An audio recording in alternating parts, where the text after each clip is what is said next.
This is Louis Forsdale, July 17th, 1978, TL 4011B, Topics in Communication. Our guest speaker today is Professor Marshall McLuhan from the University of Toronto. All of you know Professor McLuhan, all of you know his credentials. I talked with you on the first day about my feelings about him as one of the towering people in the 20th century in the field of communication. I'd like to say something else now at a much more personal level.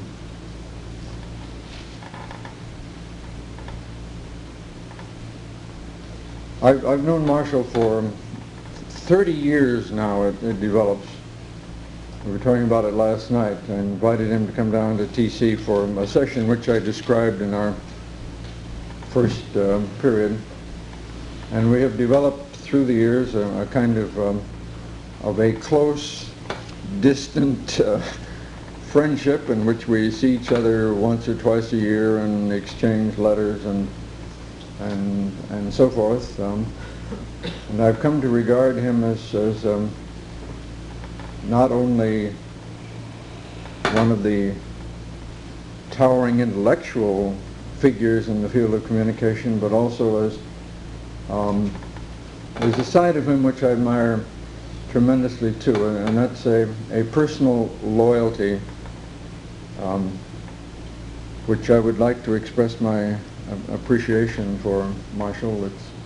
It's a great privilege to have someone who remains a loyal friend for so long over a span of space.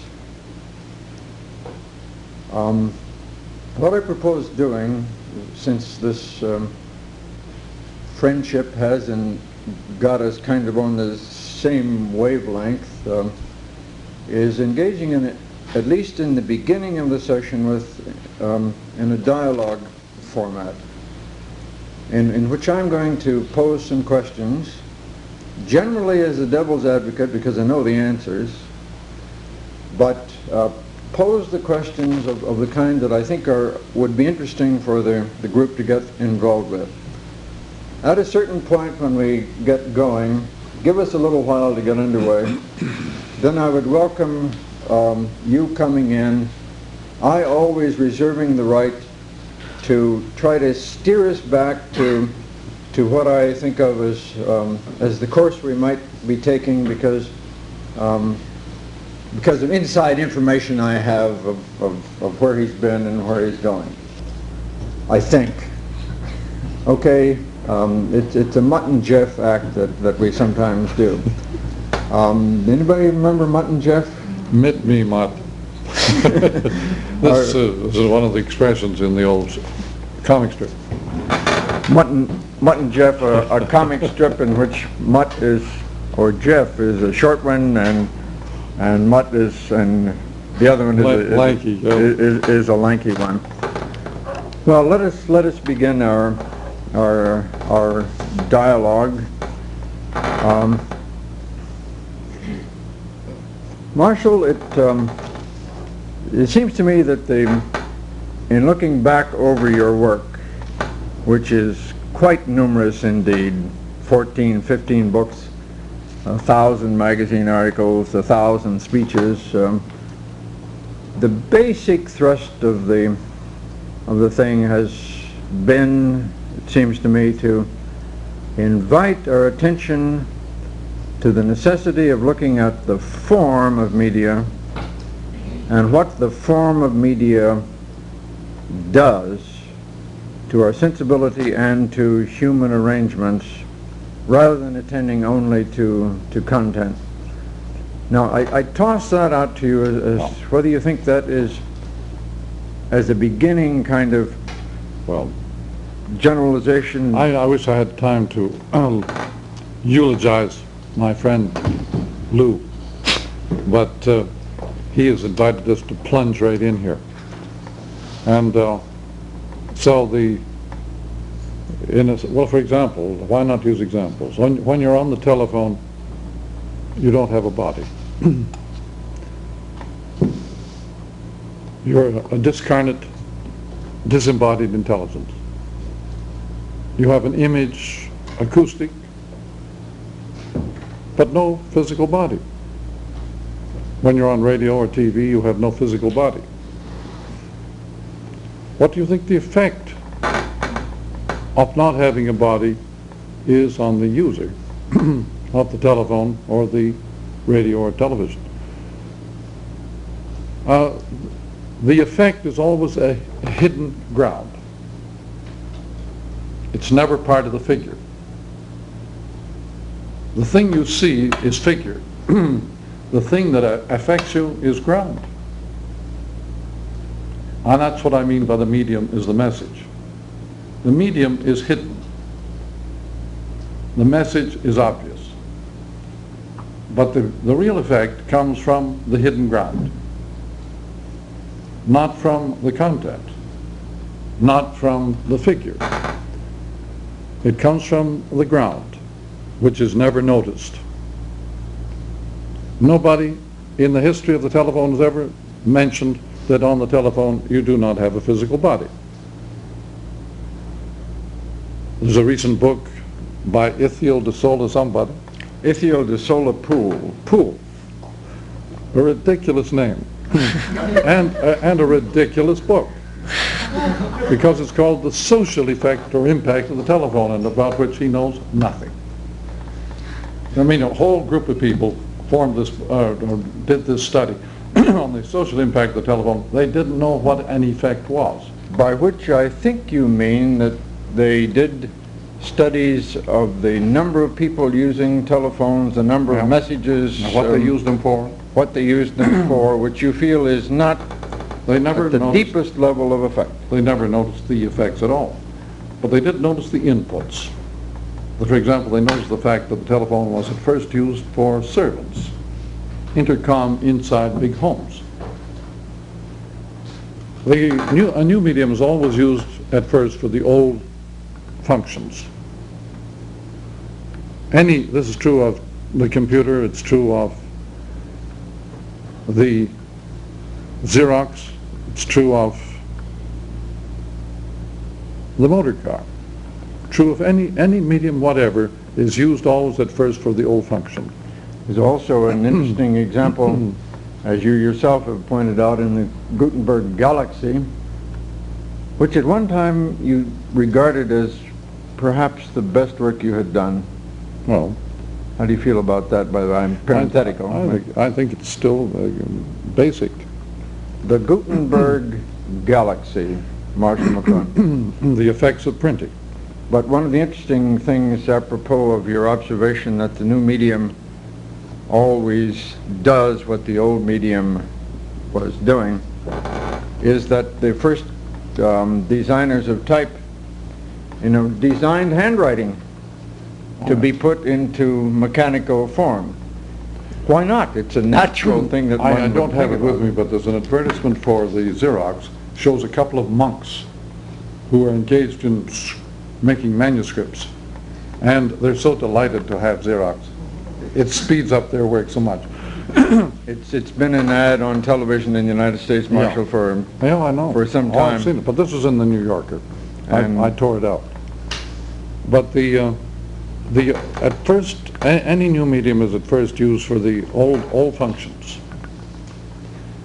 And we might come back for a moment to what do you think the effect of not having a body is on the user? Want to take the telephone? Telephone, radio, or TV. You don't have a physical body at all.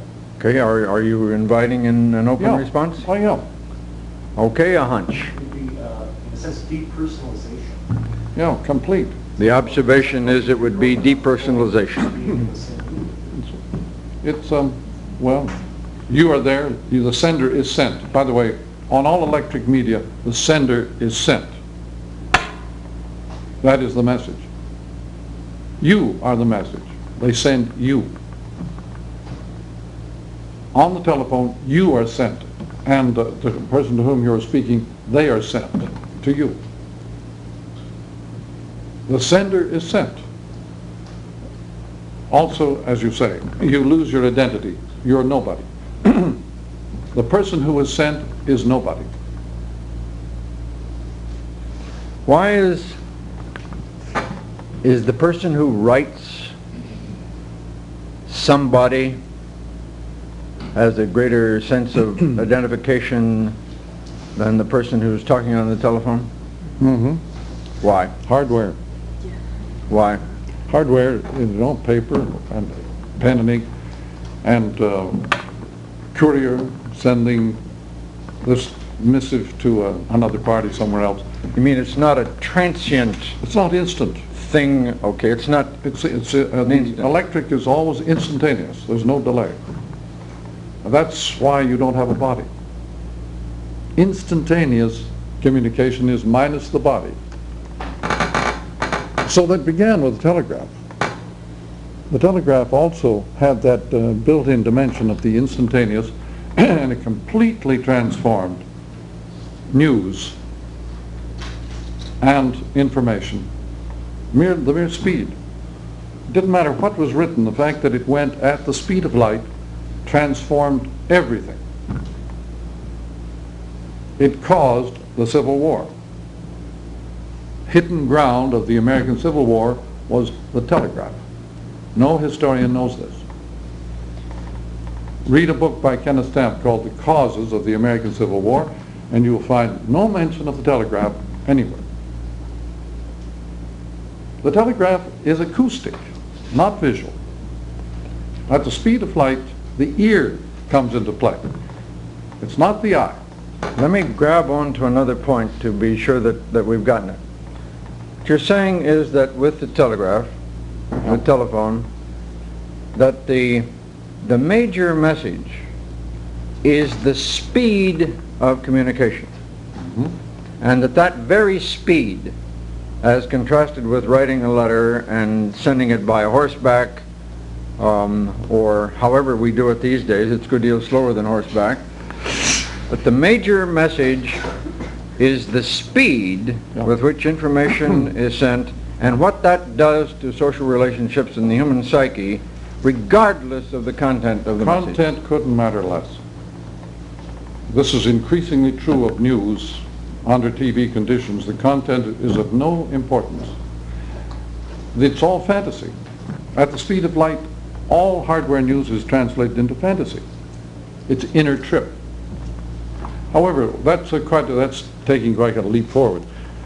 Let's notice that when you move at the speed of light on the telephone, you do not have a private identity. And when you don't have a private identity, or rather when you don't have a body, you don't relate to natural law. Your gravity has no control over you at the speed of light. You are suddenly outside of the natural scheme of things. You're a Superman.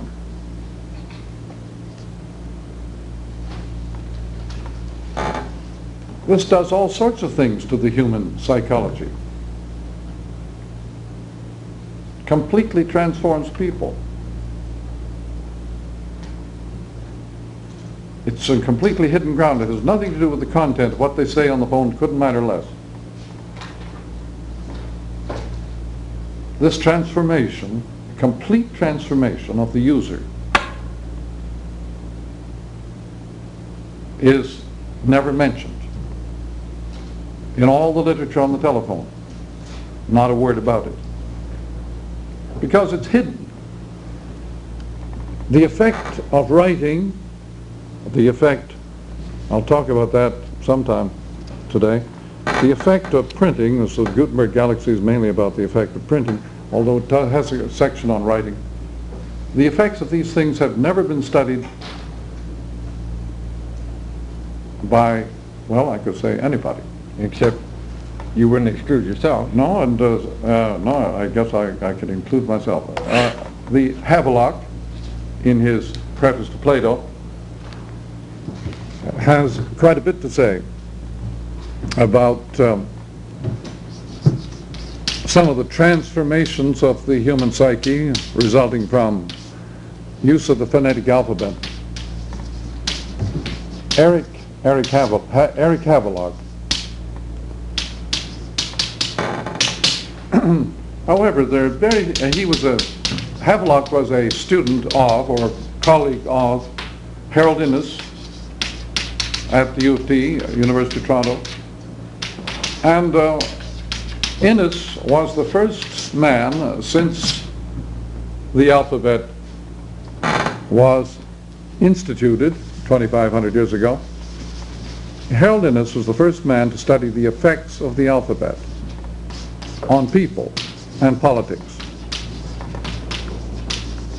Havelock was a student of Harold Innis and carried on that work. I am a student of Harold Innis and I'm carrying on his work. Empire and Communication. Bias of Communication. Books by Harold late Harold Innis.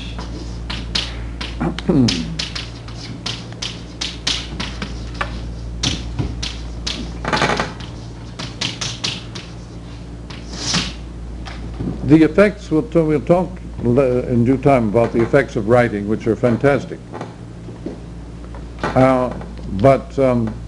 I mean alphabetic writing. I gather that Julian James does not know the difference between alphabetic writing and other kinds of writing. Phonetic writing, rather, is the only kind of writing that has this special effect on the human psyche. Ordinary writing, say Sanskrit, Hebrew, and other alphabets, do not have the effect of the phonetic alphabet. Let me make sure that we're clear on this point. The phonetic alphabet is the kind of alphabet in which the sounds of the language are analyzed and a finite number of marks are put down representing the sounds of the language. We use a phonetic alphabet. In English it doesn't work very well because it isn't, we would need about 48 letters to be equivalent to the necessary sounds to do a good spelling job. There are other methods of writing, pictographic writing, for example, where the writing attempts, to show a tree and is gradually reduced in more abstract form, or ideograms in which arbitrary symbols. In Chinese, honesty is the figure of a man standing, physically standing beside his word. That means honesty. A man stands by his word. Two things, figure ground. So you're saying that the phonetic alphabet, the one which derives from speech, is the alphabet that we should be concentrating on and thinking about the major effects of writing on the human psyche. Yep. Why? Because when you translate from sound into sight, you pull out the physical ground in the situation and you're left only with figure. Instead of having a gestalt of figure and ground, writing leaves you only with figure. It is an extremely abstract process. You see, the letters in the phonetic alphabet have no meaning. As I say, they're abacud. It's not A, B, C, D. It's abacud. These meaningless phonemic sounds enable you to translate any language, doesn't matter what language, into those sounds, meaningless sounds. If the letters have any meaning at all, you can't translate. But you have to have this neutral, abstract, meaningless set of figures as a way of translating sounds into sight. And when you do this, you pull the ground out from the gestalt and are left only with a figure. And the result of having figure without a ground is Euclid, is logic. What is called logic is pulling out the ground from under the figures. and tying the figures together in tight patterns. It began with the alphabet with Parmenides and onward through the Greeks. That is, logic did. Logic. Logic is figure without a ground. Is that the same as, or close to saying, when you say figure without ground, is that close to saying that it's abstract, Well, that it's arbitrary? yes, it's very abstract. But you see, when you're on the telephone, you're totally abstract. You are an image without a body. That is figure without a ground. When you're on the air, on radio, TV, you are without a body with figure images there with no body.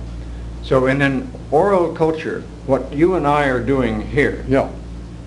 this does not have the same quality as if No. we were talking on the telephone, because there's, We have figure ground here.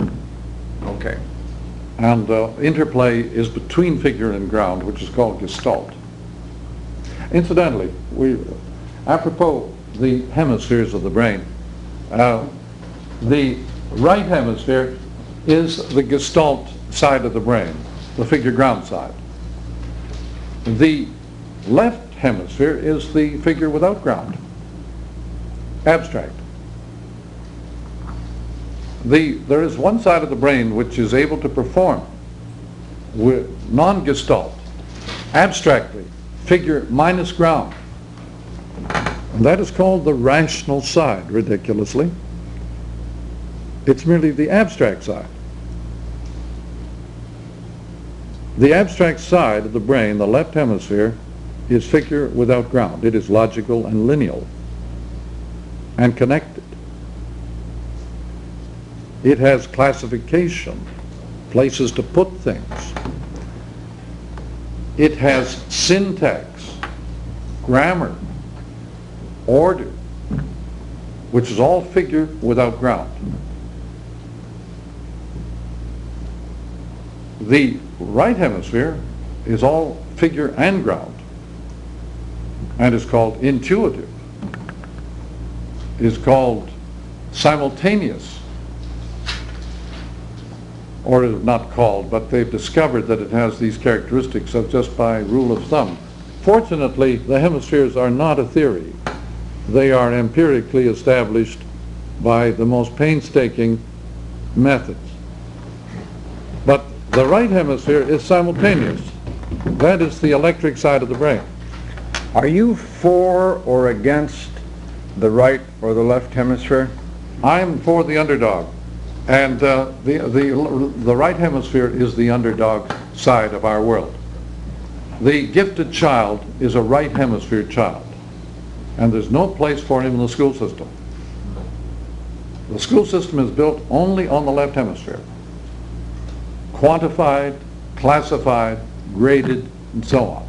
IQ tests are all left hemisphere tests. Einstein wouldn't have made 90 on an IQ test. He was so right hemisphere he could hardly talk. He certainly couldn't spell, and he couldn't even do mathematics. He was intuitive, and he had his friends help him to mathematicize his intuitions. But there's a wonderful book about him, recent book by Foyer. It's called Einstein and the Generations of Science. It's a book of stories and anecdotes and dialogue between Einstein and a dozen or so of his friends when they were growing up in Zurich and Bern and so on. F-E-U? F-E-U-E-R. Foyer. Louis J., I think. Louis J. Foyer. Does he spell it correctly? Louis, I think so.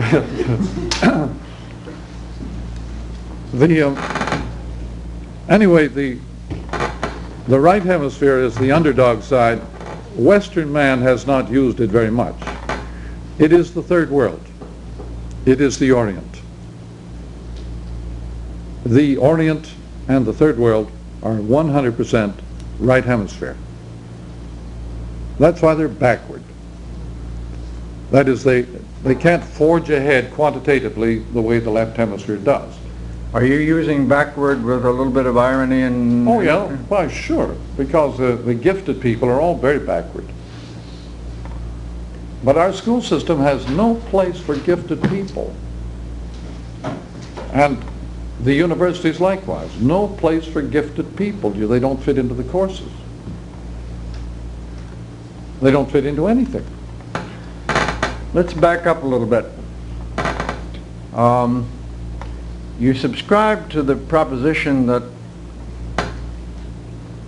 we were basically right hemisphere people wandering around the world prior to the phonetic alphabet. Yeah, mankind for many, many eons was right hemisphere, minus any development of the left.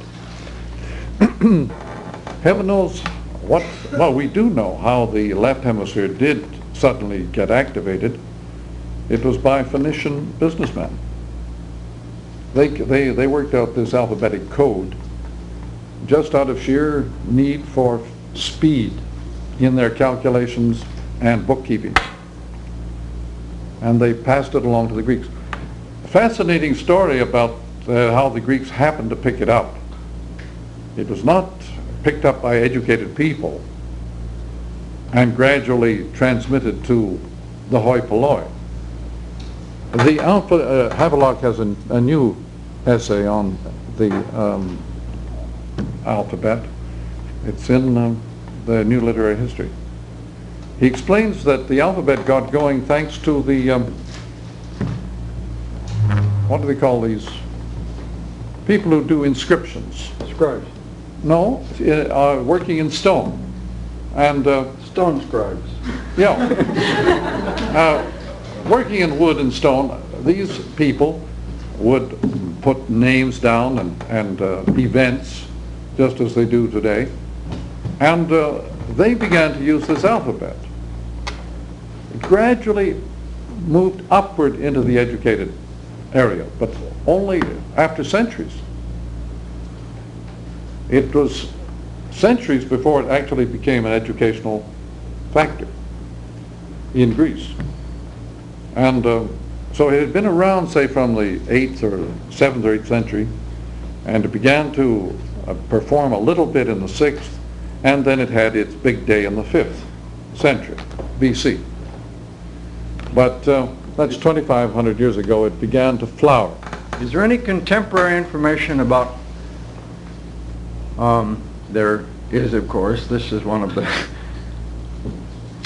the signal questions.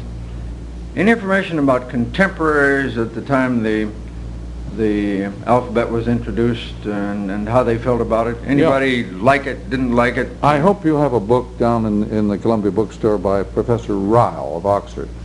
It's on the progress of the Platonic dialogue. I don't know the exact title because I've never had the book in my hand. But there's a new book by Ryle on the development of the Platonic dialogue. It did not have very highbrow beginnings. It began as fun and games. That is the dialogue, not the book. The dialogue of Plato. Yeah. It began, in fact, Plato, we're told, came to Athens with a mime troupe, M-I-M-E, just to perform. And be somewhat like the NOH Japanese plays. They're like Disney cartoons. They put on, they dramatize Aesop's fables, things like that. And that's still today in Japan. The NOH, the No drama, is very close to the old Platonic mime.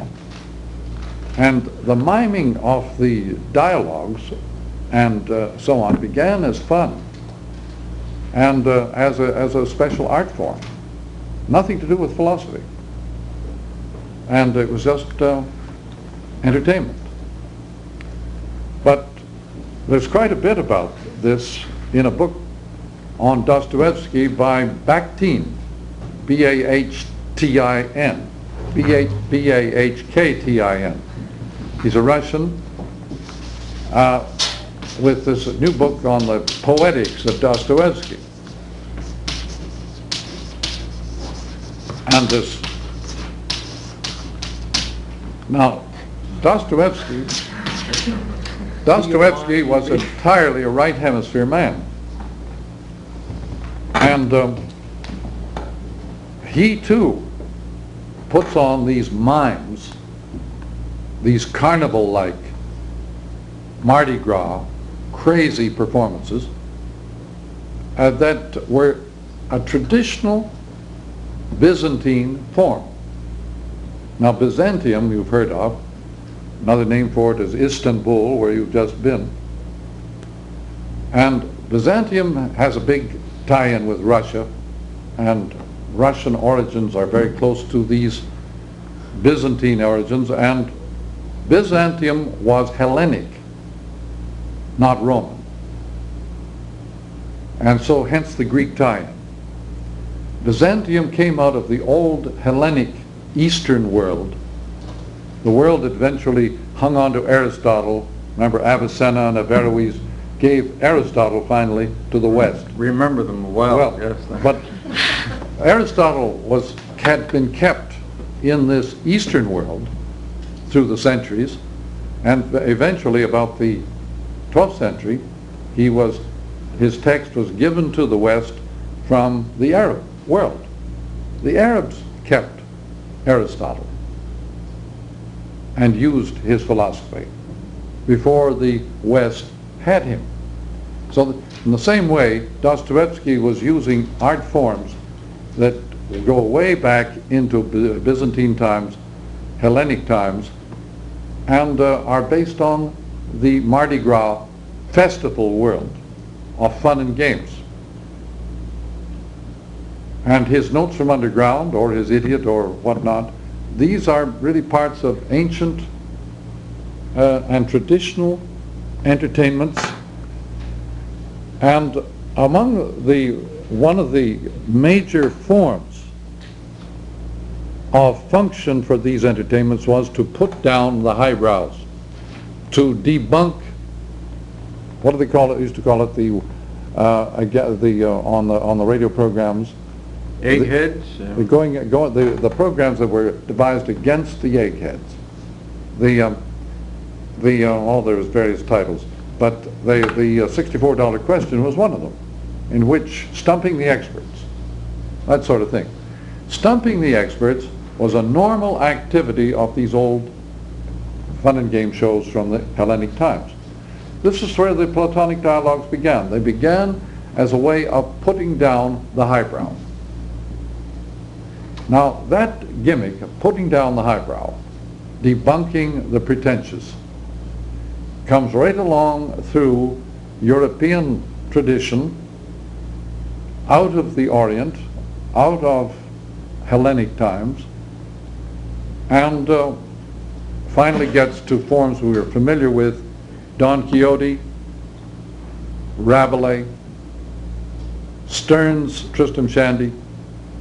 These are direct descendants of the old carnivalistic debunking of the institutions of society. Now, we were back with the alphabet. Now, the alphabet... I would... Yep, okay. The Platonic dialogue boys cotton much to the alphabet? No, they certainly... they remember Plato accepted Euclid as a basis for entrance requirement for his academy. Let nobody come here who doesn't know his Euclid. Euclid was one of the first effects of the alphabet. That is, when you pull out everything except the figure, all the attributes of space and time are pulled out except certain abstract features. Euclid could not have happened before the alphabet, and he has never happened in any other country except with the alphabet. China does not have Euclid, nor does Africa, nor India. Without the phonetic alphabet. Without the phonetic alphabet, there's no Euclid. And there's no logic. There is no logic in India. If you read the history of logic by Boshensky, there's only one history of logic, big fat one. Boshensky's history of logic, when you get to the Hindus, there's about 3 or 4 pages of sort of scribbles. And Chinese likewise, they have no logic. And logic is a form that is possible only where the alphabet has pulled out the ground and left only the figures. Euclid is a world of figures without a ground. Now, this Ergo, one of the major messages, McLuhan style, with respect to the invention and the introduction of the alphabet is the birth and growth, overwhelming growth, of the notion of logical thinking. connected thinking. Because the right hemisphere does not have any connections. Bogan, the surgeon, neurosurgeon, has a wonderful essay on the hemispheres and education, in which he explains that the left hemisphere has propositions and the right hemisphere has appositions. There are no propositions in the right hemisphere. It's all apposition, meaning figure ground, no connections, just juxtaposition. And this, by the way, is what happens to your newspaper under telegraph conditions. At the speed of light, there are no connections in the news. Everything is apposed or juxtaposed minus connections. There are no connections in the news. They're just mosaic. At the speed of light, you have a mosaic under one dateline and no connections. Footnote: if you physically look at the front page of the New York Times or any other newspaper, what you will discover is a story here about something that's happening in Bonn at the moment, a story down in the lower right-hand corner about how the crime rate on the east side of New York City is increasing, a story in the upper right-hand column about Governor Brown in California. Inflation. In a story someplace else about inflation. Observation is being made that there once was a time in journalism, pre-telegram, when all of this stuff would have been connected in long essays, and with the telegram coming in, Literally. and UP, etc., it's a paced-up job of stuff that has no connection. Literally, the essays of the Spectator essays of Addison and Steele were newspapers. That's the form of the first newspapers. Essays.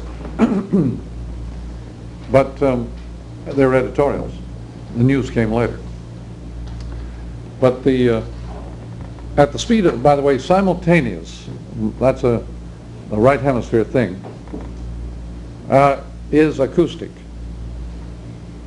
whereas lineal is visual. Now, remember, the alphabet translated the acoustic, translated Homer, who had been recited and performed for centuries. They translated him into visual terms, lineal terms, at which point you could read him, but you didn't need any more sound effects. So Homer became very abstract. He became a literary figure, whereas up till the time of the alphabet he had been performed operatically.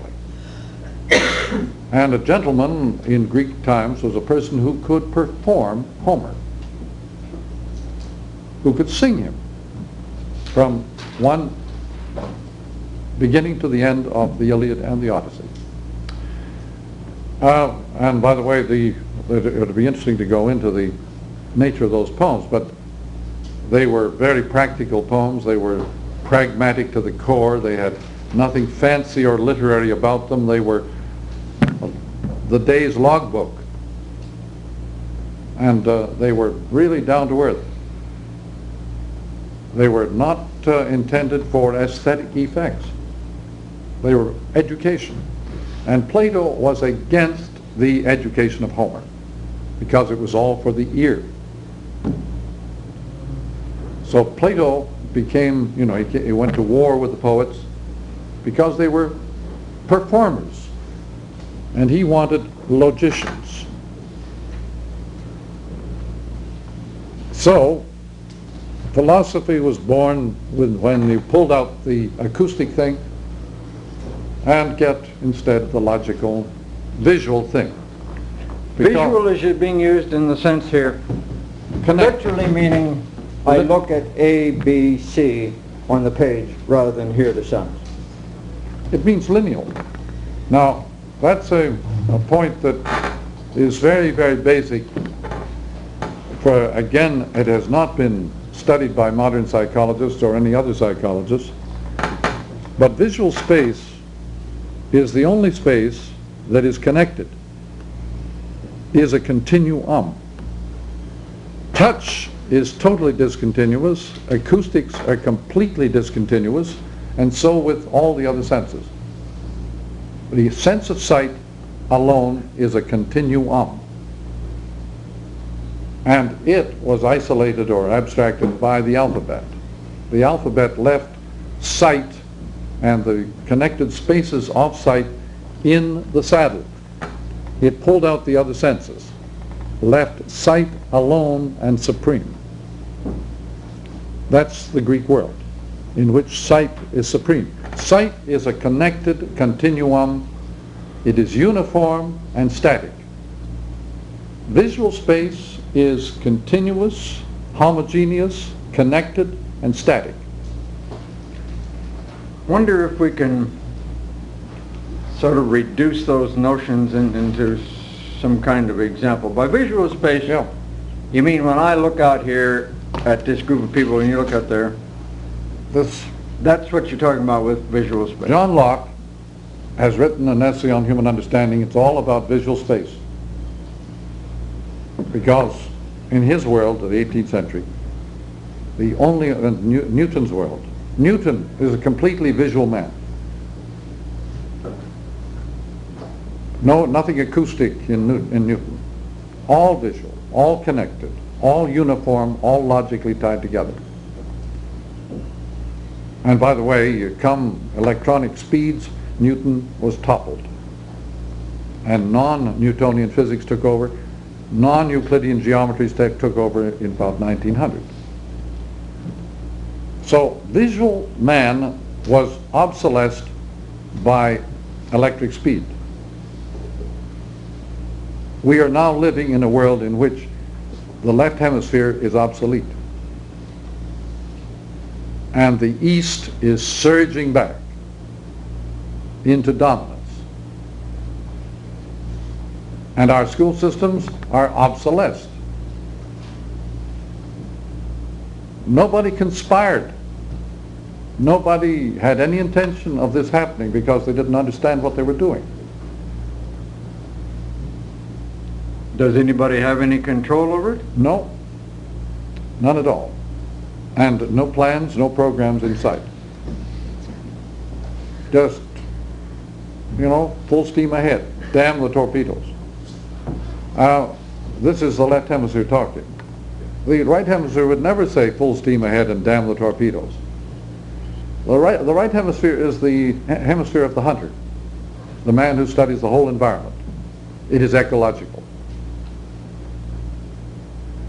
Oh, by the way, though, having said that the visual is the continuous, the connected, the static, the simultaneous is the world of the acoustic, because you hear from all directions.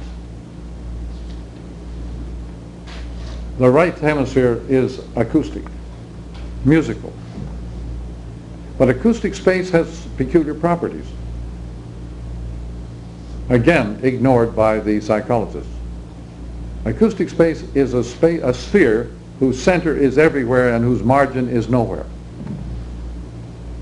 Acoustic space is a sphere whose center is everywhere and whose margin is nowhere. Footnote. Imagine yourself, you are the hearer. Your ears are working. You hear from all directions simultaneously. You hear from behind you, beside you, above you, below you. You hear from everywhere. Stimuli are for from everywhere impinging upon you. Hence this hemispheric or spherical input, which is untrue of the visual stuff, which operates out here in some kind of an oval fashion. I can't see what's happening behind me, although I can hear. Ergo, the different nature of acoustic space from that of visual space. And tactile space is very much in attention in the electric age, because the audile and the tactile are very close. Tactile space is the space of the interval. When you touch something, you create an interval, not a connection. And when if there were any connection between your finger and what you touch, you wouldn't have a finger. So it's interval and it's resonant. The resonant interval is touch. And that is called The Chemical Bond by Linus Pauling. A book on the nature of the chemical bond is a story of the resonating interval. There are no connections in matter. There are no connections between molecules or electrons. There are only interfaces and resonating intervals. This is one of the great discoveries of quantum mechanics in about 1900. That matter has no connections. Ergo is totally non-visual and non-visualizable. You cannot visualize any aspect of matter because it moves at the speed of light and without connections. So the things like the electronic microscope and so on are really very doubtful about what they render in the way of knowledge. It's an area of opacity and confusion. But you don't, certainly it does not show you the electronic microscope does not show you electrons. It does show you the effect that electrons have when they bump into each other, but not the electrons. It is a world of effects. By the way, the Greeks did not have a name for color, any color. What they used instead was the effect that that color had on you. The wine dark sea does not tell you the color of the ocean. It tells you the effect looking at the ocean has on the viewer.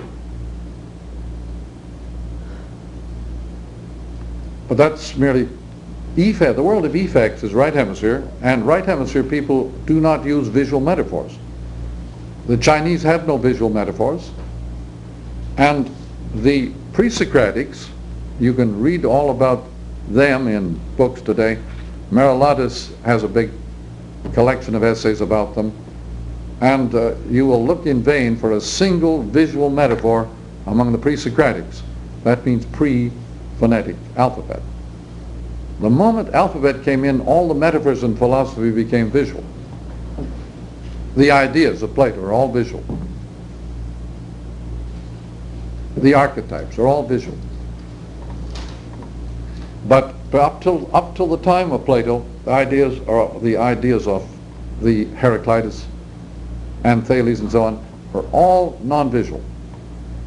And their poems, and they wrote their philosophy in a poetic form, their poems are all acoustic. That is, tend to call upon images which are acoustic in nature. For example, the spheros, the idea of the universe as a sphere, a perfect sphere.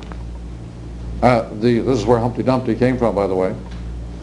It was a sphere that periodically shattered and then put itself back together again somehow. This is a sort of story of the beginnings, and the sphere is, of course, that acoustic sphere. The sphere that is simultaneous. So the egg, the Humpty Dumpty story about the fall of Humpty Dumpty and so on, is really a record of the pre-Socratic philosophers. However, the acoustic man, the man who plays it by ear, is a the oral man. The oral man. He's coming back today of the electric age with devastating effects on our establishment. Because the electric man not only lacks a private identity, he also lacks any morals.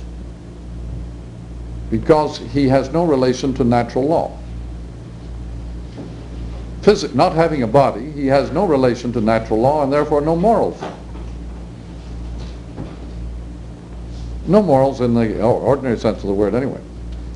He can relate to supernatural law, but he cannot relate to natural law, which may help to account for the strange revival of religion.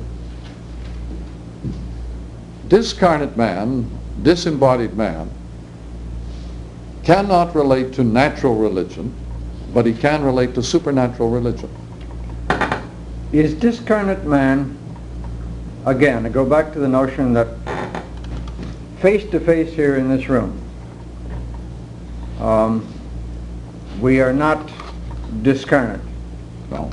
All senses are in operation here. We see each other, we hear each other, we can touch each other. And smell each other. Smell each other. That BO is one of the most basic forms of identity. So what's happening is... Unique. Each one is unique, like fingerprints. What's happening then is an abstracting out of certain of the sensory capacities. With the alphabet, it was abstracting out the visual stuff, which was up for centuries. Now in what you're referring to as the electronic age, we are still abstracting out. That is, if you're watching television, you're not in the presence, literally, of the person. You're abstracting out an image of some kind. If you're on the telephone, you're abstracting out... an inner trip. So this abstracting out of certain qualities, isolated, so to speak, in the cell of your living room, and with telephone, television, tape recordings, records, and so forth, is what you're suggesting is leading toward this tendency toward not confronting another person bodily, so to speak. That's why we have encounter groups, sort of to compensate So that we can for do the it. lack of bodies. And confrontations and sensitivity groups, which are very unsensitive or insensitive, and so on. But the attempts to, by the way, the huge nostalgia of our time in every field of music, literature, clothing, everything, nostalgia, is an attempt to get back to the time when we had bodies and identities. When you lose identity, you become violently concerned about recapturing it. How do I get it back again? That was called the existential crisis. Angst of the existence movement in the 30s, 40s. And existence was one of the first moments when they suddenly realized they had lost their identities, they were nobodies, and they had no body. I ain't got nobody. How does that old No, song I go? got plenty of nothing. Nothing's plenty for me. There was an old song, I ain't got nobody. But that meant I ain't got nobody else. You're saying I ain't got nobody else, I ain't got my own body, my own identity anymore. I've somehow lost that in this process of high technology abstraction. So inner trip takes the place of outer trip. The right hemisphere is an inner trip, world of fantasy. And today what we call news is fantasy. It moves at the speed of light, and it lasts about the same amount of time. By the way, that's another feature. At the speed of light, you lose the power of recall. Attention span gets very short, and recall gets very short. So in educational terms, that's a big problem. You're dealing with students who have very little attention span and very little power of recall. Anything we can do about it? Yes. The first thing is to find out what the heck is the situation, naturally. There's no point in acting blindly. There's a visual metaphor. Or we've got to play it. Deftly? We've got to play it by ear. No point in acting deftly, right? No, we've got to tune in. Turn on, tune in, drop out. But no, what about our friends with the ecological media program? There's an ecological media program at NYU. Is it fronted by Neil Postman and that group? Was, Paul? yes. Yeah. Well, media ecology means using the media so that they help each other instead of just wiping each other out. Neil Postman, our graduate of the Teachers College Communication Program, who's at NYU School of Education in their media ecology program. Yeah, media ecology means that if print or if the written word is in danger, it can be rescued by some other medium or propped up. And don't just let something like that go down the drain without any counter activity. How do you feel about the Back to Basics movement, where every teacher, sensing the crisis because every parent is screaming, my kid can't read anymore, the tendency of the school is to say, away with everything but print. You know, Yeah. well, you know about the Back to Well, Basics it's movement, don't it's you? whistling in the dark, isn't it? I mean, the one thing that they cannot possibly obtain by that wishful attitude is basics. There's nothing basic about the basic program, eh? They've never looked into why the need for basics. They've never studied the media or the effects of the media on anybody, let alone their students.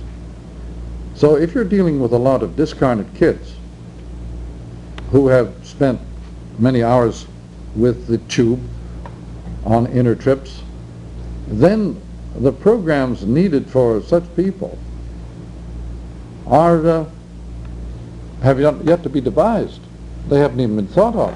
To go back to basics, to go back to hardware for kids who have lived only with software is meaningless. It isn't practical. You have to recover somehow or other the meaning of private identity, physical bodies, goals and objectives. By the way, goals and objectives are meaningless at the speed of light. At the speed of light, you're not going somewhere. You're already there. On the telephone, you're not going somewhere. You're there. And in the electronic world, there are no goals or objectives. We're already there. And so the basics program, based on the old hardware where people had fixed goals and objectives, literally meaningless. And it would follow then that if your observation is an accurate one, that kids who've grown up in this simultaneous, this fast-moving world, don't feel the necessity of themselves of a goal in life. No, I'll tell you what has taken the place of goals. I have a book called Take Today, and it means just that. Let's have a look at today. Take Today, the executive's dropout, and it is it has three basic themes. The first place, that we have moved from hardware to software. Second, we have moved from jobs to role-playing. And third, we have moved from central to decentralized forms of activity. What has taken, the reason the whole job thing is in such a hassle is that jobs are obsolete as a form of human activity. At the speed of light, the role-playing takes the place of job holding. Now, what is role-playing? Because it is not a job. If you are an actor on a stage and you are in the role of Hamlet, playing that role has nothing in common with having a job of 9-to-5 job. It means putting on an audience. Role-playing means a put-on. Instead of getting a repetitive hardware sort of performing area to work in, you have to learn how to put on your audience in such a way that you become important to them. Role players, let's see, where would one begin to explain role playing in everyday life? Peace Corps volunteers are role players. Yes. Children playing are all playing in roles. Role playing is literally playing, not working. And at the speed of light, play becomes the major meaning of a human activity. Now play, there's a wonderful book on the subject by Huizinga, Homo Ludens, Man Playing. It's about the role of play in human institutions and human learning and so on. He goes through the world of Piaget and others. But play means, again, not connections, but interval. When you have a wheel and an axle, you have play between the wheel and the axle. The interval is where the action is. It's called play. When you are really in action, you are at play, so that a painter or an artist, when he is working at full capacity, is completely at play. Because the only way an artist can work is by exploring, inventing, playing, and trying to discover all the potential in a situation. It's done by play. Playing means, of course, though a put on, it depends on an audience. And this is something that all children understand, but it isn't part of the educational establishment. That role-playing, the put-on, is a kind of sanity. You remember that group of people who got themselves accepted into a madhouse, and were horrified to discover that once they were in, nobody could tell that they were sane, except the extreme psychotics who pointed at these intruders and said, they're playing. They really far out nuts saw these invaders and said, they're playing, which is a name for sanity. When you stop playing, you're mad. When you take stop yourself playing by the rules, by the way, too. Yeah, okay. Well, that is play. The accepting rules is itself a form of play. Right, you can't, By the way, when Al Shefflin comes, remind me, or you ask him, when schizophrenia was invented, not discovered, but invented.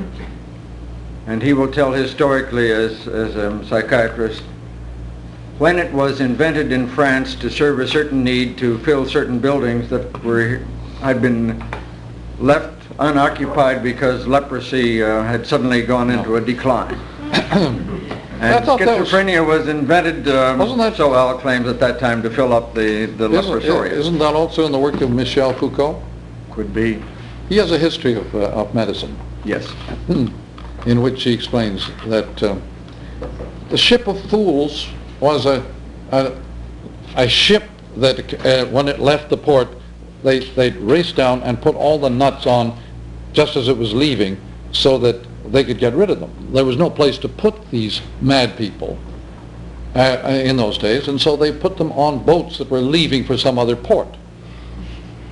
And it was called a ship of fools. Most of them came to the United States, huh? Well, there were some very serious people, which is another name for insanity. There are some terribly earnest people. Importance of being earnest means the importance of being a madman. When you become very earnest, very uptight, you're off your rocker. Yeah. So our friend, who is the importance of being earnest man? Wilde. Oscar Wilde. Think of Wilde. it's Wilde. Wordplay. Well, no, but by the way, there's an acoustic observation. People's names have a lot to do with the sort of activities into which they are drawn gradually. Not necessarily classified, but just acoustically tuned towards certain activities. And so when you look over the names of some of the manufacturing outfits and the names of some of the handicraft people and so, you'll see a strange echo going between the name of the man who runs the brick company and the brick.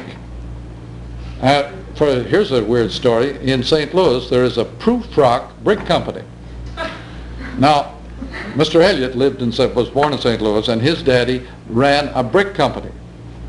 His father's company was called the Hydraulic Brick Company. They had a rival called the Prufrock Brick Company. And Elliott waited for years to take a pass at Prufrock. His poem on the love song of J. Alfred Prufrock, this ridiculous guy, this ridiculous name. Let's circle back to the Greeks and to the way in which they use dialogue as game and logic as game. And let us suggest that if you wanted to get back to basics and wanted to validate the left hemisphere in our time, you would have to approach it as a game. And you could reestablish the validity and the fun of basics and of grammar and arithmetic and so on if you approached it through the right hemisphere. I've long ago discovered, for example, that mathematics is a bore, but the higher math is fun. If you get up very high in physics, math of physics today, you're in a poetic world. It's fun. It's only the lower math that is dull and flat-footed. 2 plus 2 and that stuff. But no, the higher math is pure fun. And I have a friend, Bob Logan at U of T, who teaches a course in poetry and mathematics. No, it's poetry and physics. A grad course. And I've taken this course, and it's a lot of fun. It's only the lower echelons where the dullness is. But if you wanted to revalidate, I say, left hemisphere curriculum, then approach it as a fun game through the right hemisphere. Should we want to revalidate the left hemisphere? Yeah, because if we want to hang on to any of our institutions, legal or otherwise, you have to keep it in good shape. But not necessarily overwhelming. Not necessarily tyrannizing or dominating.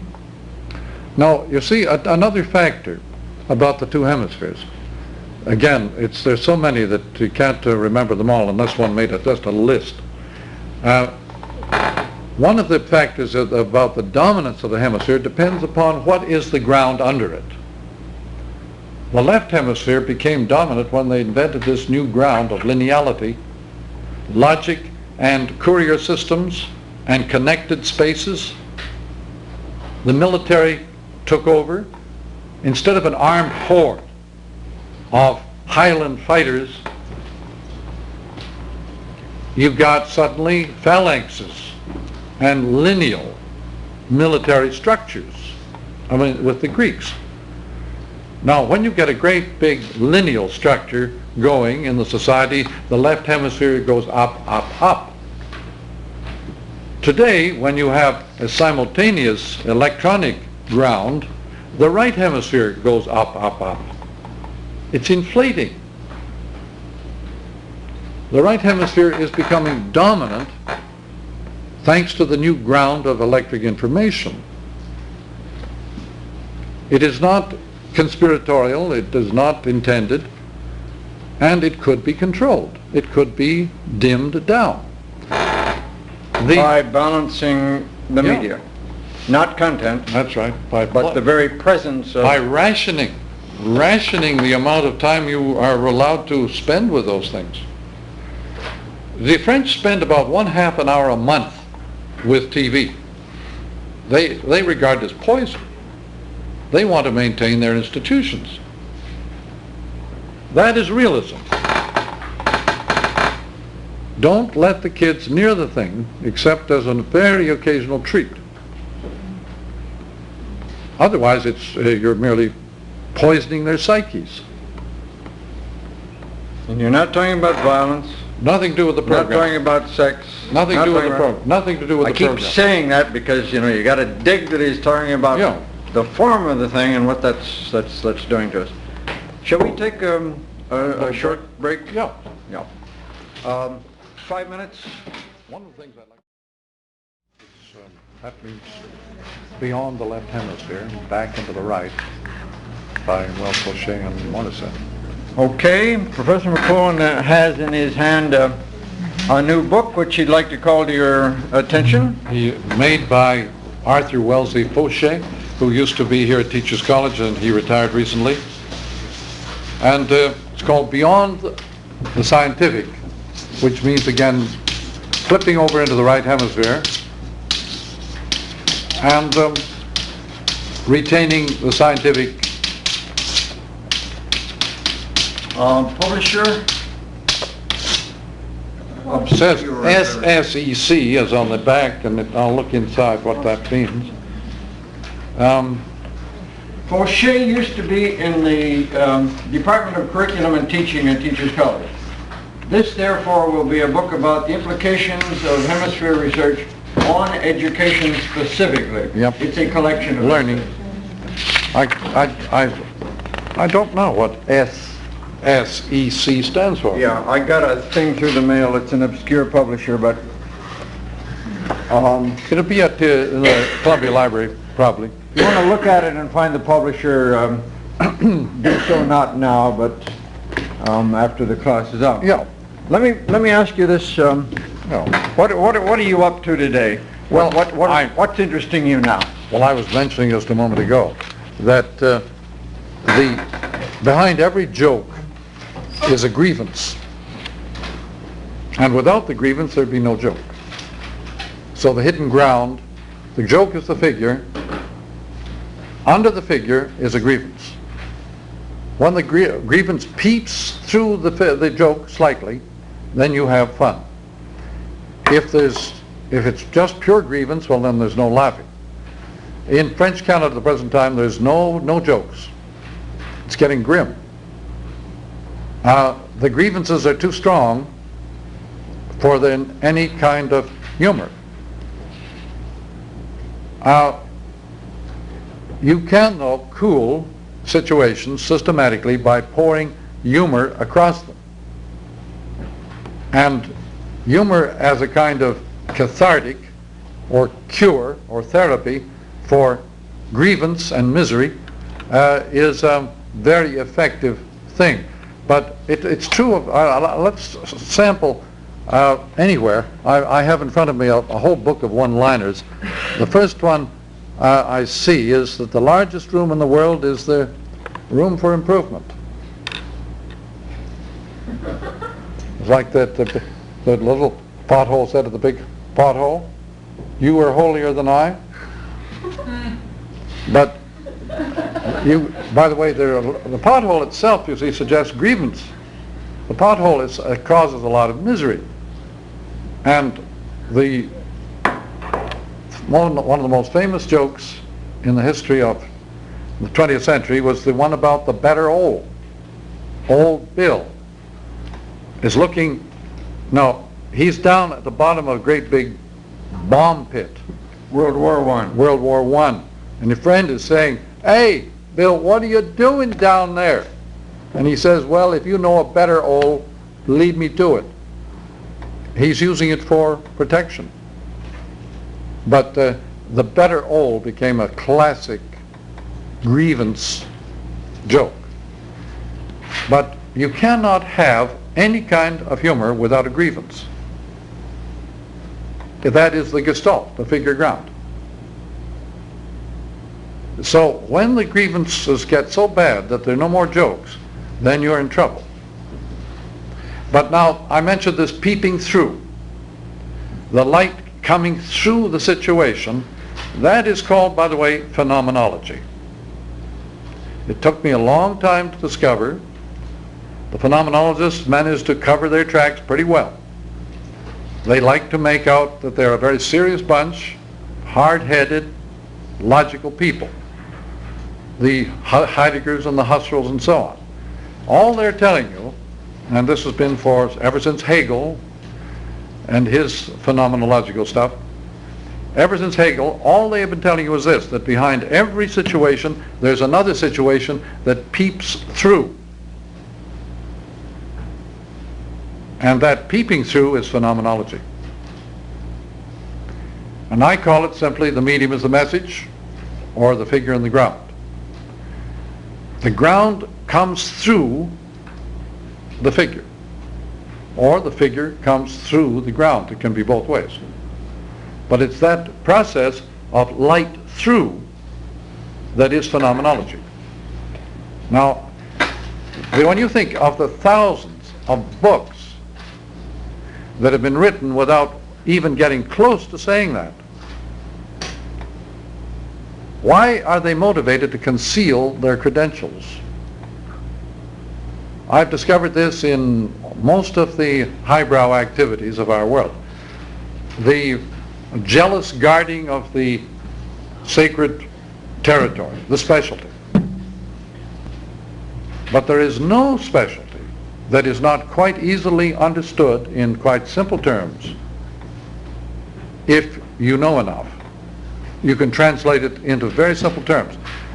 But my understanding media is phenomenology of the media. If you don't know, that's one of Professor McLuhan's early books, Understanding Media, sort of the classic that... It's not that early, my gosh. This is another example of that narrow attention span. It's after a lot of literary criticism, after The Mechanical Bride. Oh, no. Bride is 51. No, the Understanding Media is 64. 1964. No, I said it's after. Oh, it's after, oh yeah, I thought... yeah, and I agree with you, it's not all that early, but it's... No, it's, 12, 14 years old. But you were asking what I've been up to. I've been working on the history of Menippean satire.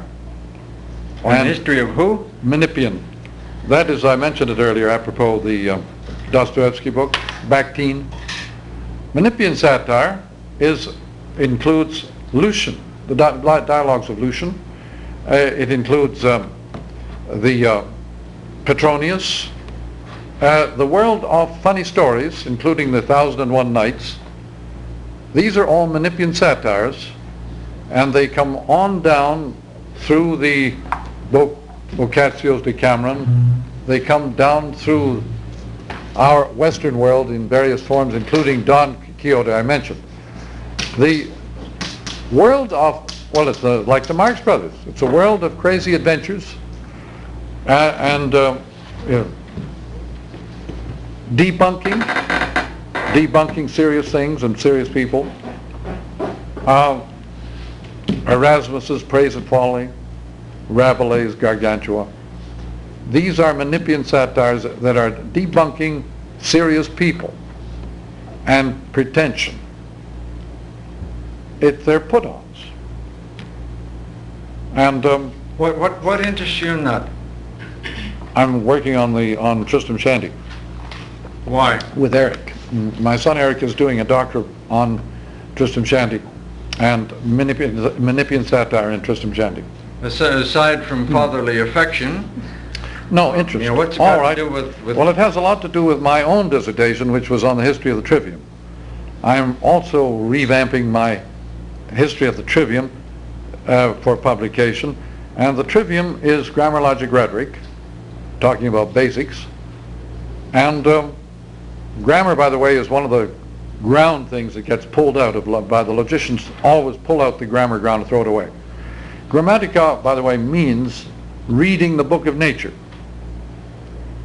reading the whole text of nature as a book. That was called Grammatica. Boy, has that ever changed. Grammarians pay no attention whatsoever to the whole text of nature now. It's totally an abstract business, isn't it? Well, no, it's. I think we're coming back more and more to it very much. But the idea of taking total field theory. Field theory in physics is book of nature. Interdisciplinary is book of nature. Not allowing specialism to take over. But grammar, logic, rhetoric had been from the ancient times a sort of basic curriculum concerned with eloquence and with the word, the logos. And the study of the word as resonating with wisdom and incidentally resonating with therapeutic power goes way back. There's a book by Antralgo called The Therapy of the Word in Classical Antiquity. They used E.N. Tralgo. I forget from here. He's a medical historian. Therapy of the Word. The Word. That is a basic book like Havelock, Preface to Plato. Therapy of the Word concerns the work of the witch doctors and the shamans who did cast the spells and so on, help people to get well. And the spells were cast in various art forms, lyric, epic, dramatic. Odes and so on were all part of the shaman's equipment. The genre of what we call the genre of literature began in the spells cast by witch doctors, the shamans. And eloquence was thought of as having the power to heal sick minds. The whole idea of eloquence in Cicero's De Oratore is the idea of wholeness, healing. And the therapy of the word was this is of course especially true of Christianity. The whole idea of the word, the divine word, as healing, the logos, was thought of as therapeutic. And it was thought of as most therapeutic when sung and performed richly, so in opera and so on. There's a book out called Poetry as a Therapeutic Experience. Yeah? Came out about 6 months ago. It goes into a lot of that. The editor's Lerner, L-E-R-N-E-R. L-E-R-N-E-R, like Max Lerner, the same name? Right. I think it's Arthur. Arthur Lerner. Make a note. The poetry as therapeutic.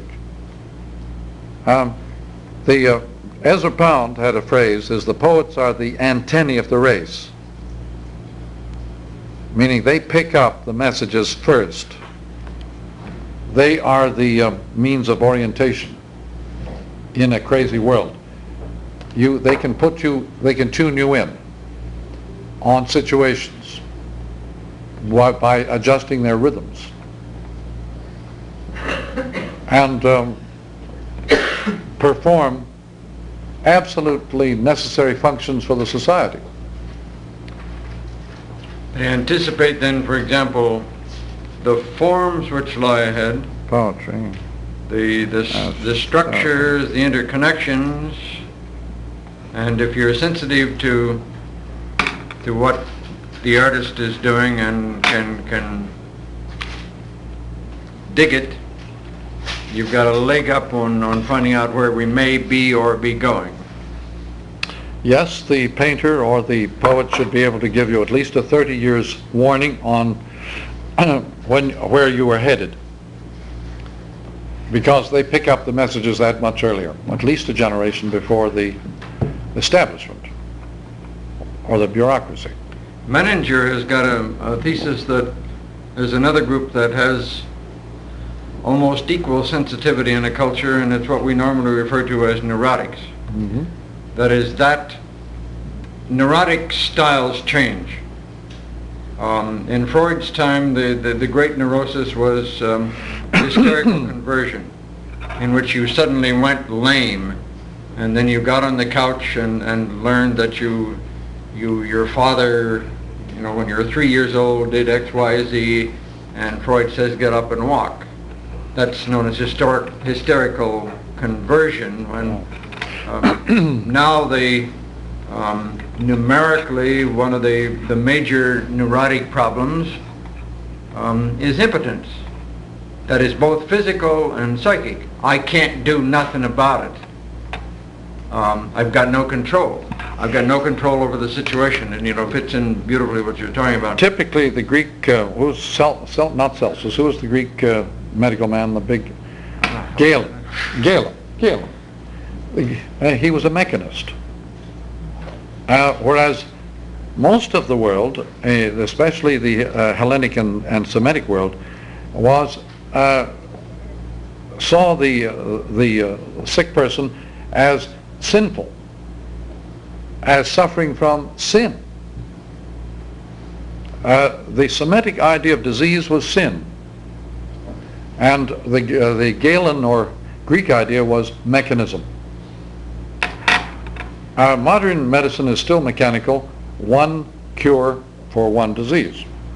The pill will cure you of this. If they find the right therapeutic pill, then you're okay. The idea is gradually coming in that cancer is not a disease but a way of life, and that cardiac problems are also not a disease but a way of life. They are environmental. When I went into a tuberculosis sanatorium many years ago, on the first day the head doctor came around and said to me, "What are you doing here?" And rather than, clobbering him, I said, "I've got tuberculosis." And he said, "I know that, but everybody has got tuberculosis. Everybody who walks on the face of the earth houses the tuberculosis bacillus. How come you've decided, to let it take over?" Being quite serious. And he was, among the early, well, not that early by any means, but he was a holistic doctor who was saying, "Look, let's look at your life and see how come it was convenient for you at this moment to have tuberculosis." It's a sort of an out-of-fashion disease, too, among others. Well, actually, diseases are human artifacts. Oh, yeah. Diseases are not just something that nature produces. They're made by man. And the cures, too, are artifacts, which reminds us of the LOMs. Okay. We have these. I have a LOM? law of the medium. Laws of the media I call LOM, for short, for simple.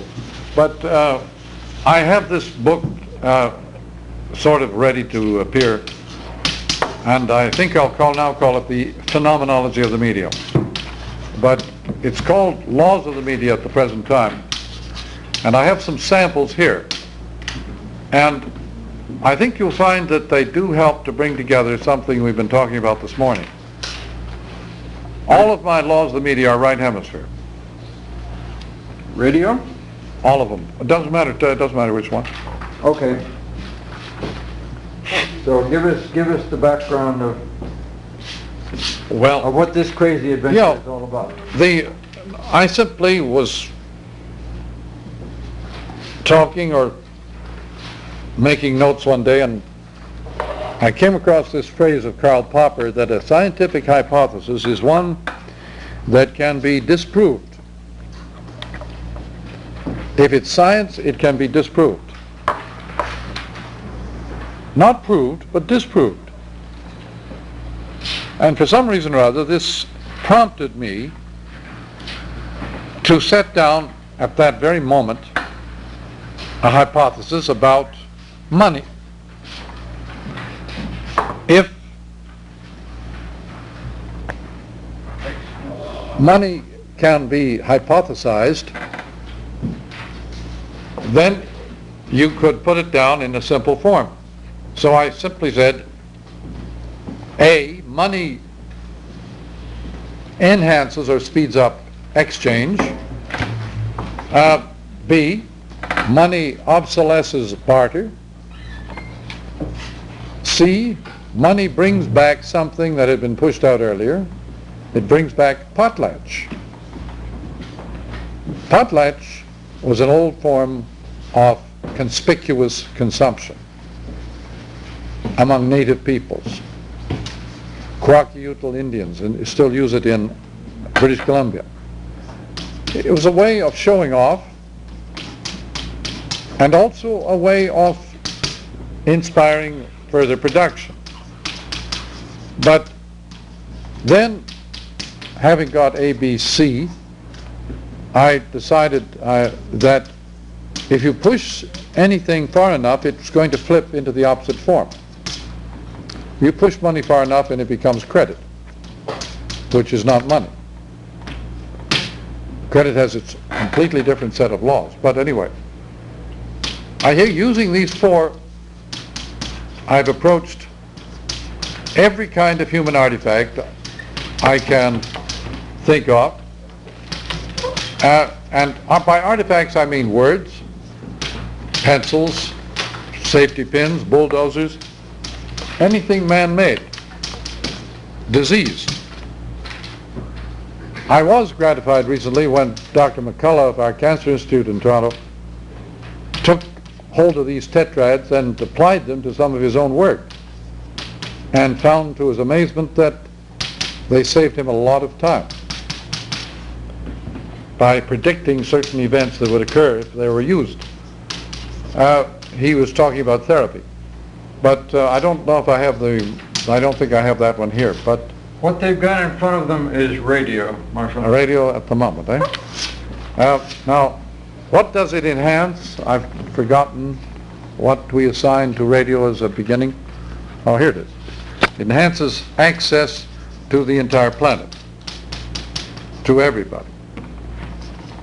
On the air, you're everywhere, minus a body. It obsolesces wires and cables and physical bodies.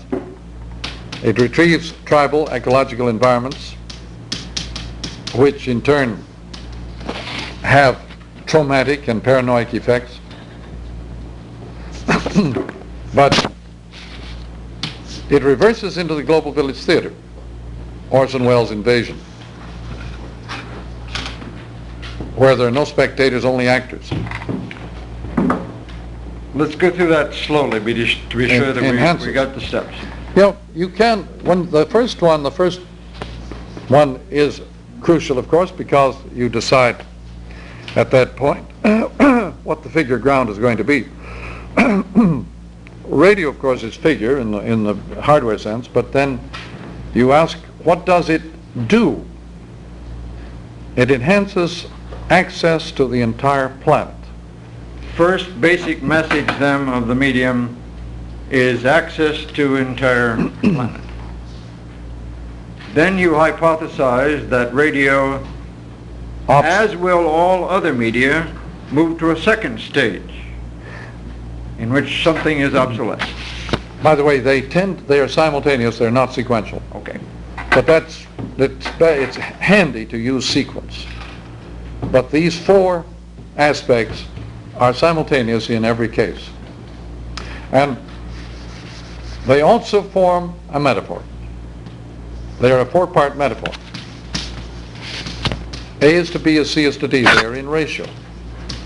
This was not intended. It was only after some time I discovered that these four things were metaphors.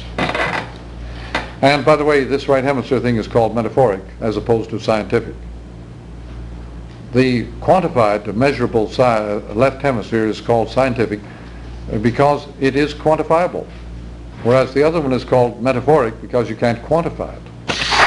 But the four divisions in these little tetrads are simultaneous, and they are, in their relation to each other, they form a metaphor. Now that is to say, if it happens that every single artifact man ever made has this character, that is to say that he is dealing with a rational universe. Because metaphors have a reasonable proportion in them. Metaphors are proper proportional ratios. He's dealing with a patterned universe in which these four qualities you hypothesize always occur, And that is close to or the same as rational.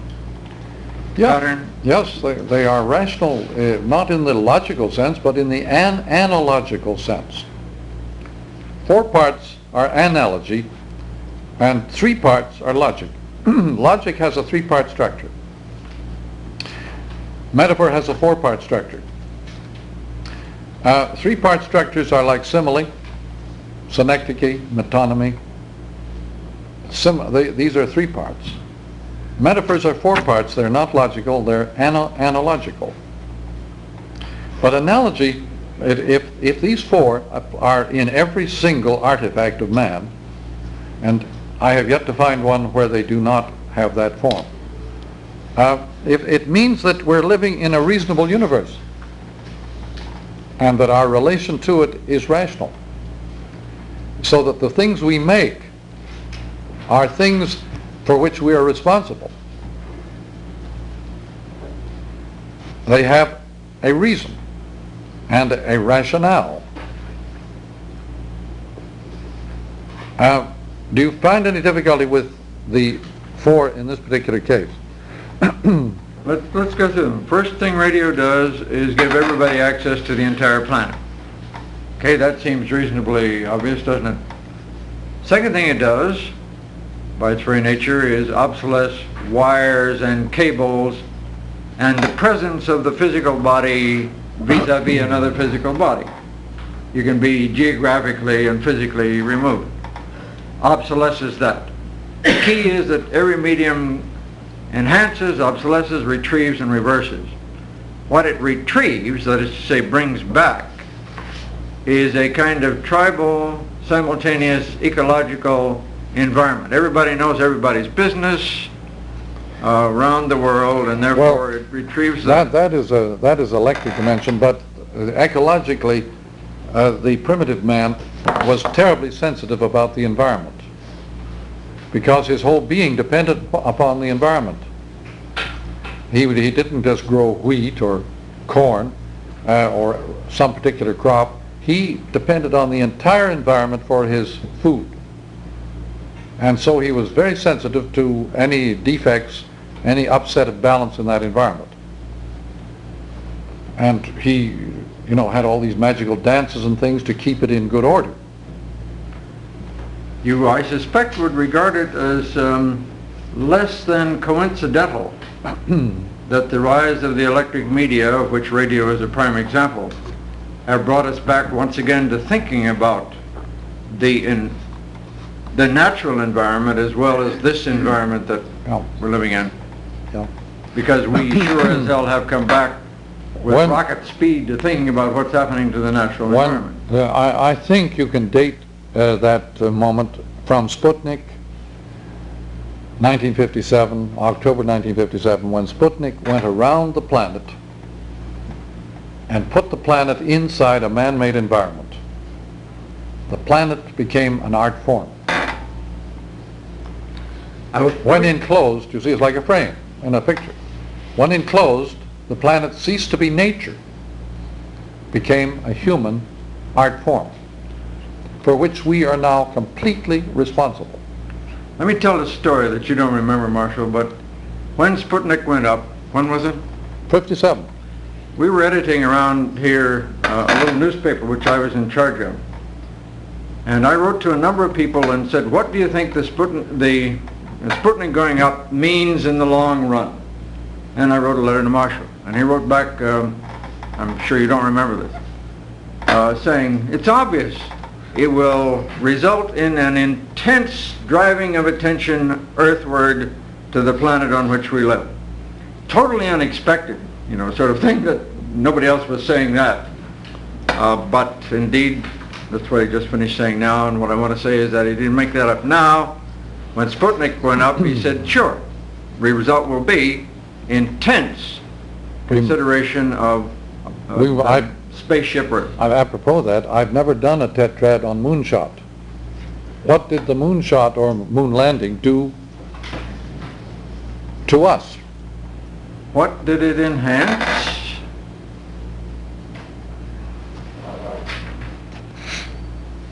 I've never asked myself. Let's Let's think about it for a second then. What did it enhance? When Armstrong put foot on the moon, and it was just about this time. At least it was July. July 20. July is the moon month, by the way, in the zodiac. Moon month. So it was deliberately chosen by somebody. All the moon landings were in July. They never tried another month for them. But what did it enhance? Did it make the moon more visible? Or did it make us more visible?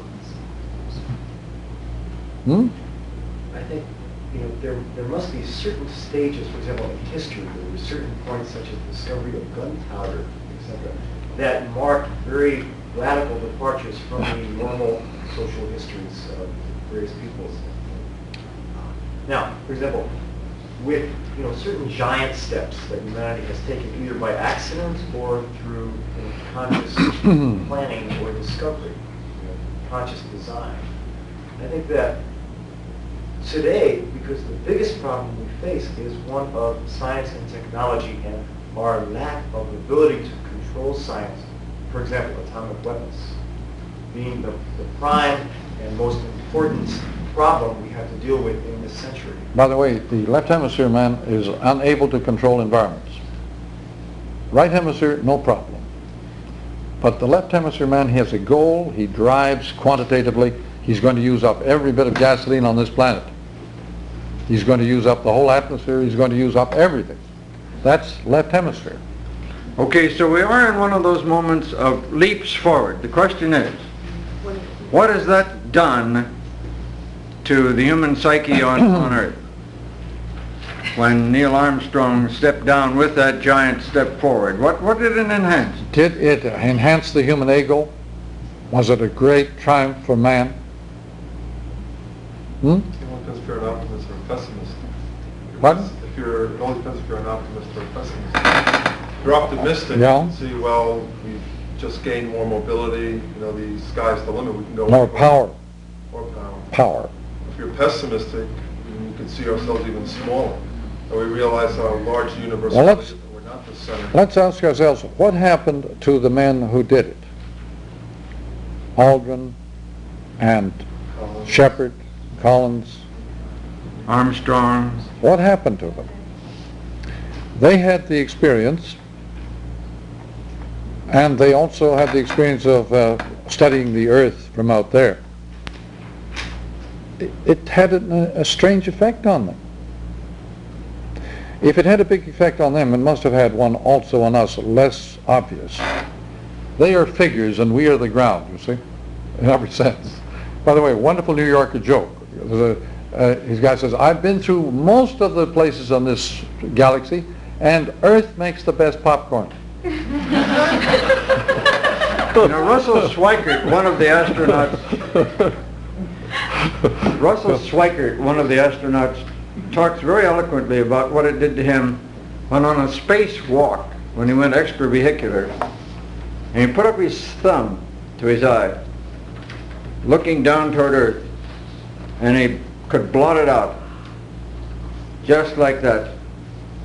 He was that minuscule, and he said to himself out there, wandering around in outer space, tied to an umbilical cord, wow. And he also said to himself, as have a lot of other astronauts reported back, what a delicate, fragile place we live on. What a delicate place that is. How susceptible to utter destruction that is. How thin the layer of atmosphere around Earth is. Schweikart said it's no bigger than an orange peel in thickness as compared with the Earth. No, thinner, he said, than an orange peel. No. And we're about to contaminate that out of existence. It enhanced their thinking about a lot of things. Earthward. All right, you're saying it enhanced their awareness of the Earth as a delicate and precious heritage. Schweikart said there's nothing else out there that has green, blue, and brown on it. Nothing else that could be seen. Earth was the only place which had green and blue, in addition to brown. Everything was brown or gray.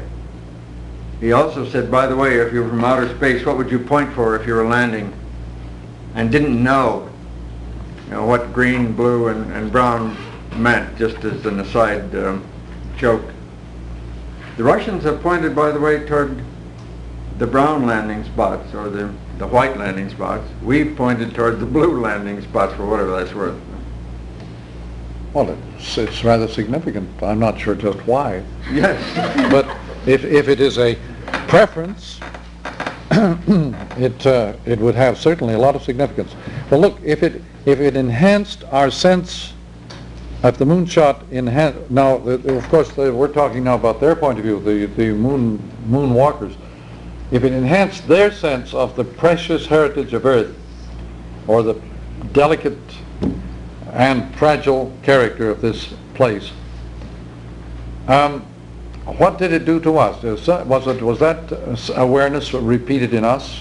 Did we also get that sense? I have the feeling we went in both directions, depending on how we regarded it. Some people said, why the money on that? It was a big war effort. Prestige. On the other hand, what did it obsolesce? We got to race because we're done with this period, Marshall, right now. So as soon as we can race through this one, we got to unceremoniously. What did it obsolesce then, the moonshot? Green cheese. Yeah, the moon is made of green cheese. Yes, it obsolesced mythology. And yeah, a lot of mythology about the moon. Once you set foot on it. And then what did it bring back? Can you make the same kind of love under the moon now that somebody has set foot on it? No, definitely not. It has deglamorized the old moon altogether. It is, yes, it's deglamorized. What does it bring back that had been pushed out earlier? The ancient world, naturally, was very much concerned with the moon and the womb too. But they also had voyages to the moon was a popular form of literature in antiquity. There's they have actually titles of stories, voyages to the moon. Well,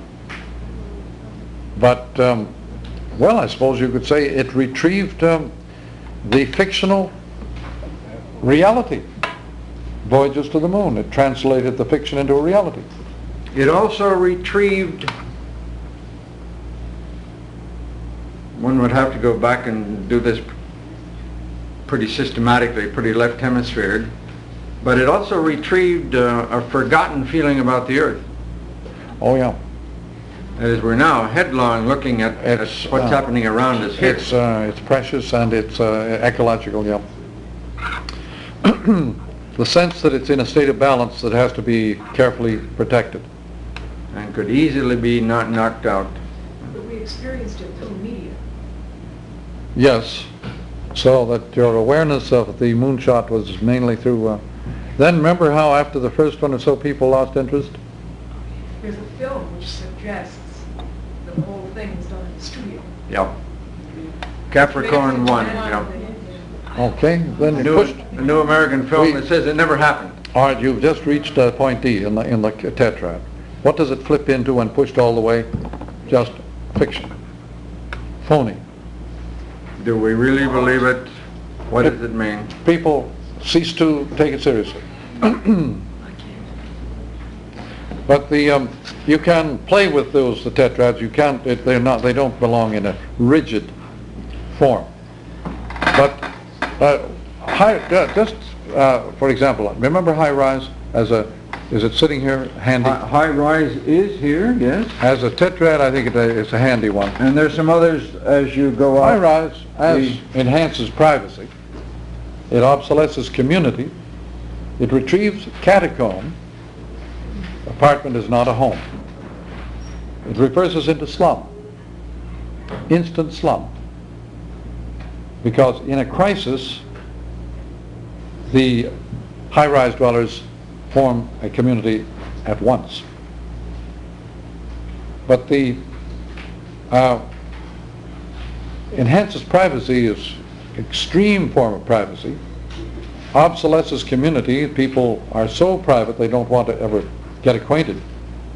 Retrieves the catacomb. An apartment is not a home. An apartment is a catacomb. Huh? And reverses into slum. But that is, that Dr. McCullough, the cancer man, found that he could take any of his therapies and put them in that form and find out what they would flip into if pushed too far. The actual therapies he was using on his cancer patients. We have got to stop, Marshall, and ladies and gentlemen, I'm putting over here 3 other examples of the tetrad: PR, public relations, Xerox, and high-rise. I would suggest to you that what we have heard is a kind of exploration in how to think formally about things, structurally about things, without respect to content. That's the major message, which has been Marshall's major By the way, message from the a beginning. basic phrase of mine is the user is the content in all situations. You're the content of your clothing, of the motor car, of your language, of anything you read. You are the content. It can't mean anything that it doesn't mean to you. I thank you very much. We all thank you very much.